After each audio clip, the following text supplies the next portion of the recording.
And we're live.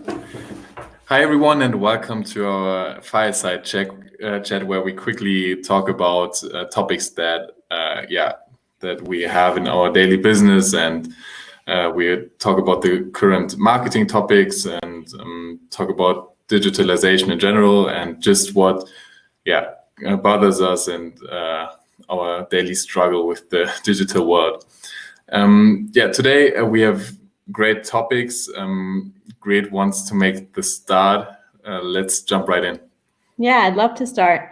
Actually, mine is a topic that is more social media focused. And actually, it was a pretty big announcement that was made this week from TikTok and Shopify.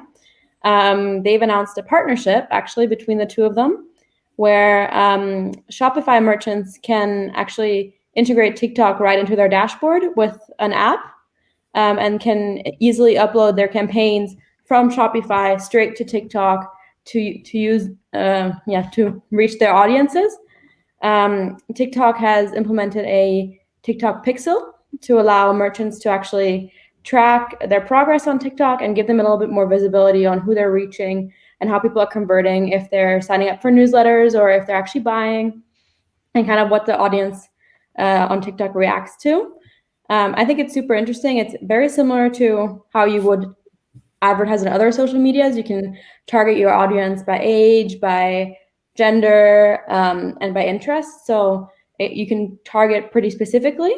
So I think it's very interesting new integration, especially if you have a Shopify shop and you want everything to work seamlessly together. You have it all right there. And I don't know if it's still the case right now, but from my understanding, not everyone right now has access to the TikTok Business Manager, and not everyone can sign up to advertise on TikTok.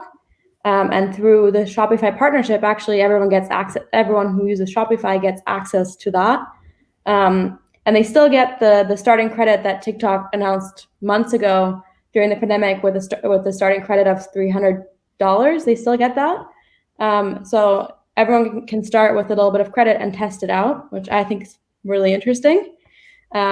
Especially because it's a very, I would say it's not smaller shops who use Shopify, but there's some big shops who use it as well, but it gives a very wide range of shops who would be able to use it. Right now, my understanding is it's only in the US and it just went live. So just announced and just went live. That's, I don't know that it's reached Europe yet. I really love these kinds of news because this makes it possible for smaller businesses to show their product and gives them a chance to compete with bigger brands, and hopefully quality is what is left over. But I'm curious, is the campaign management done inside Shopify? Or did I get it that correctly? Because I was not aware that Shopify has actually this possibility, and that sounds really, really interesting. Yeah, so it's actually an app that you install through Shopify. So it's a TikTok app, and then it's available right through your Shopify dashboard with it. So it's completely integrated, and that's what makes it super interesting, I think, because it's really a seamless work. And obviously, it's like product based, right? Like more like shopping ads, since there won't be a lot of landing pages and content behind it, but more products, right? So you have to do product related content, I guess, on TikTok. Or is this content, or are those ads that happen between videos, or does it have to be linked to content that happens right on TikTok? So it would actually be, so you would actually upload content, and it would be made ads that you see now already on TikTok, which are kind of video central. Some of them you can really clearly see as an ad, but some of them are done in a way that you don't really realize it's an ad until you've watched about 20 seconds of it. So that's the goal, is that you can really create videos that speak to your audience and where people will interact, because it's similar to your normal content probably. So you think there's going to be a little invasion of Shopify ads into TikTok now? I mean, I use the app quite often, I admit, and I've seen that the ads are going up a lot. So there's a lot more ads every single day.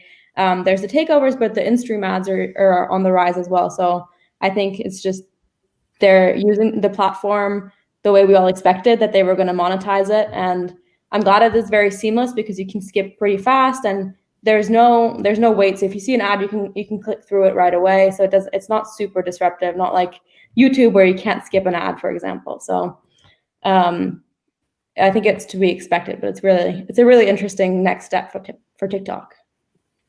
Just one question, since you said it's rolled out in the US, wasn't there a major ban of TikTok earlier this year in the US? So I wasn't quite sure, to be honest, if it's actually available right now.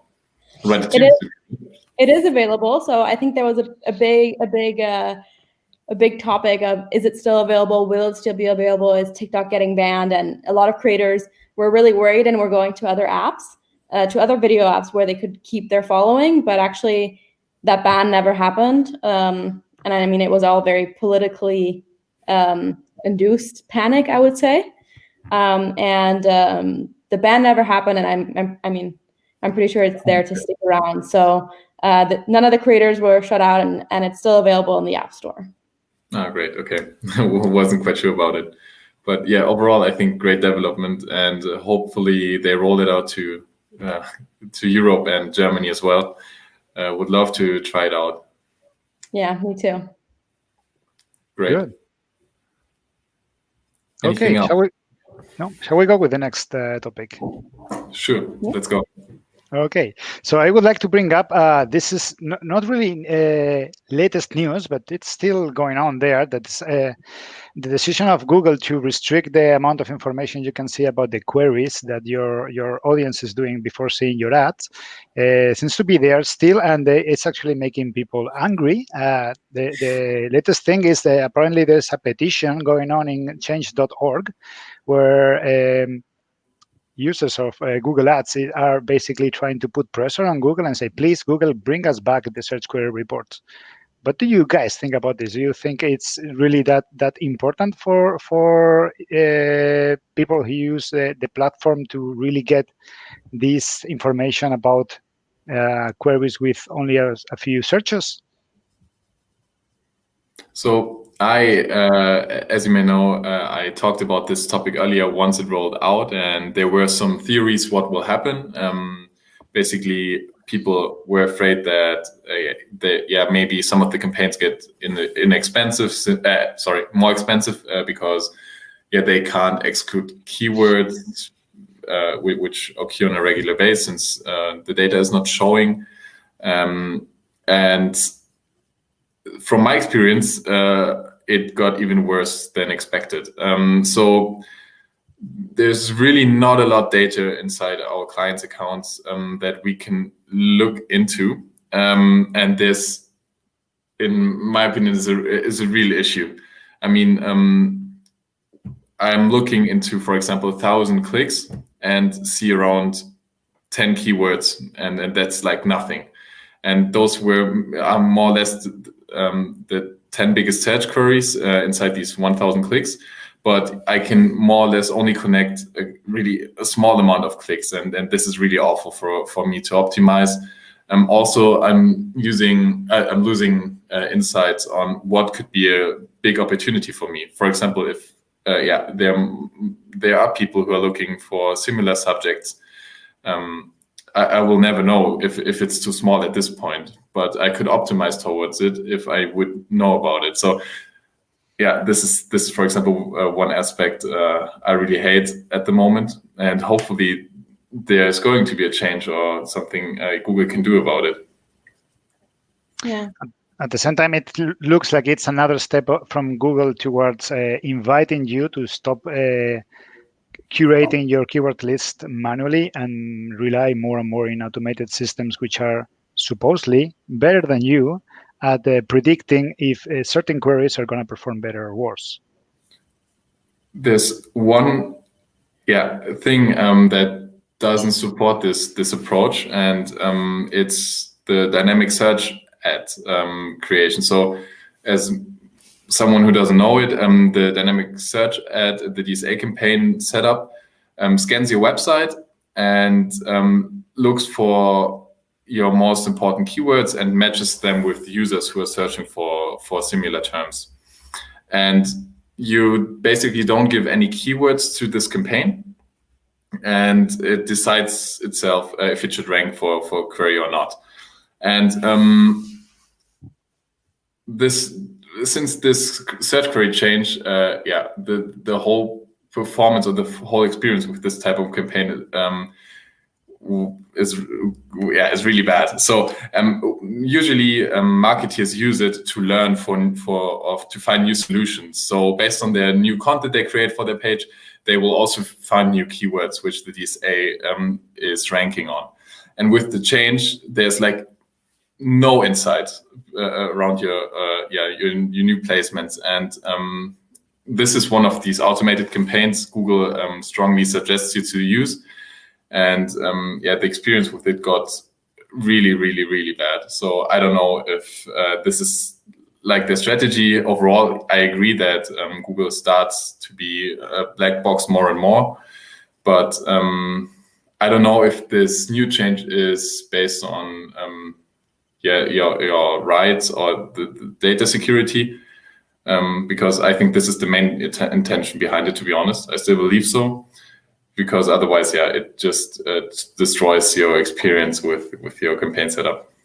Yeah, I actually agree. I think a lot of the reasons of why they're doing is data privacy and protecting users and their search terms, and giving people the feeling that when they use a search engine, it's a safe space to type something in and it's not going to be passed on to third parties, which I think is people are becoming more and more aware about every single day, what kind of data is being stored and what kind of data is being passed on, and they're just becoming more and more careful. Yeah, but I also get this move because I don't know, Jesus, you will know it as well. I don't know, Grit, if you had the experience as well, but when you start up new campaigns, and you look at some of the search queries, some are really good for a good laugh because they are ridiculous, to be honest. But what I don't get is you could never trace them back to any user. It's just even for the marketeer, it's just visible what they're searching for, but you could never say who's looking for anything. So I don't quite get the connection right here, since it's more or less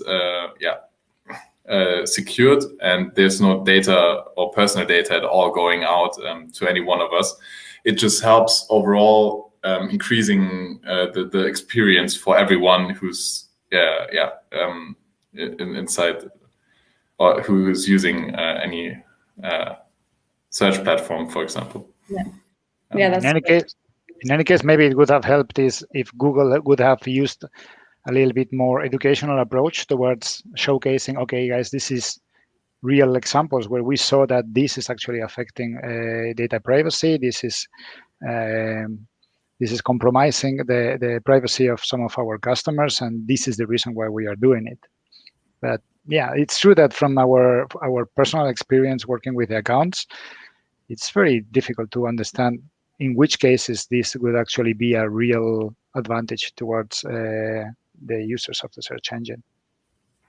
Yeah, and I think it's the major problem is just basically we pay as advertisers, we pay for something we don't know of. So we just buy random clicks basically, and we don't really know where they came from, because if you use broader search terms that are combined with broad match modifier or broad match in general, you are going for auctions that are maybe not directly what you were searching for initially, but with this change, you're basically paying for something and you don't know for what you just paid, and I think that's the main problem. Sorry, I'll let you finish. No, that's it. I just wanted to add that this is actually not so surprisingly new, because it is also true that with Google, you don't always totally to the last comma know what you're paying for, since from the mechanism of that determines what you pay per click, for example, is basic. Most of it is where you cannot see it. They explain you how they do it, but they don't really let you see how it's done. So at the end of it, there's a big part of a leap of faith when you're running Google accounts. Yeah, but I mean, you lose some insights afterwards, at least so what you paid for, even if Google decides what's going on. But yeah, overall, I think it's a really sensitive topic, and I also hope that there's going to be a step towards the advertisers. And I think something has to change because we're losing so much insights, and it doesn't only destroy the marketeer's perspective, but also the search experience for users, because it will happen that they get ads displayed they are not meant for them. And we all know Google's overall goal is basically to give users the best experience. And I think that's a step back. So yeah, this is my catch on it. Really, annoying topic from my side, but let's hope that they will do something about it. Totally understood. I think I'm going to send you the petition in change.org so you can sign it yourself, and make sure you do that before the weekend. Obviously, I'll use some budget to advertise it and spread the word to other marketeers, so they will sign it as well. Counting on that. No, great. Perfect. Great topics today. Is there anything else we can add to this?